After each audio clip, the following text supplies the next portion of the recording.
सबके लाडले आज के मुख्य अतिथि आदरणीय डॉक्टर सतीश पूनिया साहब। तेजा जी महाराज की आज के इस गरिमापूर्ण कार्यक्रम में हम सब के बीच में विराजमान आदरणीय भाई बजरंगलाल जी, आदरणीय भूराराम जी, इस तेजा मंदिर ट्रस्ट के अध्यक्ष आदरणीय सत्यनारायण जी और मंच पर विराजमान सभी शिक्षा, समाज, प्रशासन, उनसे जुड़ी हुई तमाम हमारी समाज विभूतियां, मेरे सामने बैठे पिता तुल्य सभी समाज के बुजुर्गण, उपस्थित मातृशक्ति और नौजवान भाइयों, मैं राजनीति का आदमी तो हूं पर समाज का भी हूं। मैं एक ऐसी गौरवपूर्ण कौम के मंच पर खड़ा हूं जिसने हिंदुस्तान नहीं पूरे दुनिया के सूरज को कभी छुपने नहीं दिया अपने शौर्य से, पराक्रम से, प्रतिभा से। और मैं सबसे पहले इस तेजा मंदिर ट्रस्ट के तमाम लोगों को, उन पुरखों और पूर्वजों को जिन्होंने नींव डाली इसकी, उनका बहुत बहुत अभिनंदन करता हूं कि किसी समाज और संस्था के लिए 41 बरस बहुत होते हैं, बड़ा पसीना और परिश्रम और पूंजी लगी होगी, इसलिए उनका अभिनंदन करना चाहता हूं जिन्होंने पहली ईंट लगाई होगी। मैं उन महापुरुषों और पुरखों को भी प्रणाम करता हूं जिनका जिक्र यहां हुआ। महाराजा सूरजमल जी का जिक्र हुआ, वीर तेजा जी महाराज का जिक्र हुआ। मैं भारत के पुरातन इतिहास को जब देखता हूं पलटकर, तो महाराजा सूरजमल का वो शौर्य और पराक्रम जिसने मुगलों के दांत खट्टे कर दिए और ऐसे ही जाट समाज के किसी कोख में पैदा होकर शहीद आजम भगत सिंह ने अंग्रेजों को झुकने पर मजबूर कर दिया। ऐसी कौम के आप सरदार हो। इसलिए उस कौम के सरदारों कि जब आपका हल धरती पर चलता और पसीना गिरता है तो ये धरती अन्नपूर्णा बनती है। और इसी कौम के किसी कोख से पैदा होकर जब कारगिल की चोटियों पर कोई जवान लड़ता है तो इस भारत माँ की आन बान शान की रक्षा होती है। उस कौम के सरदार आप लोग।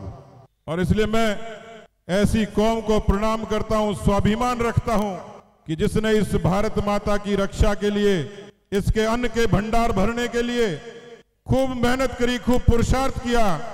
लेकिन अब समय बदला और समय ने जब चुनौती प्रस्तुत की, उस चुनौती में एक कमी दिखती थी कि प्रतिभा खूब थी, जज्बा खूब था, लेकिन इस प्रतिस्पर्धा के कंपटीशन के युग में सुविधाओं के अभाव ने कलम की ताकत को कमजोर कर दिया था।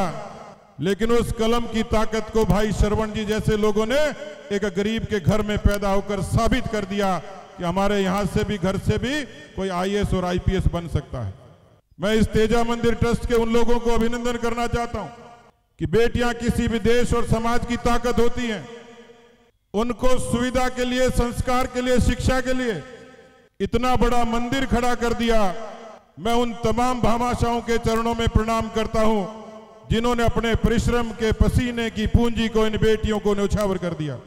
मेरे पास बहुत कुछ तो नहीं है, लेकिन बैठे बैठे मेरे एक बात समझ में आई कि मैं एक निर्वाचित जनप्रतिनिधि होने के नाते पहली बार किसी समाज के और किसी क्षेत्र के पहली बार किसी मंच पर आया हूं।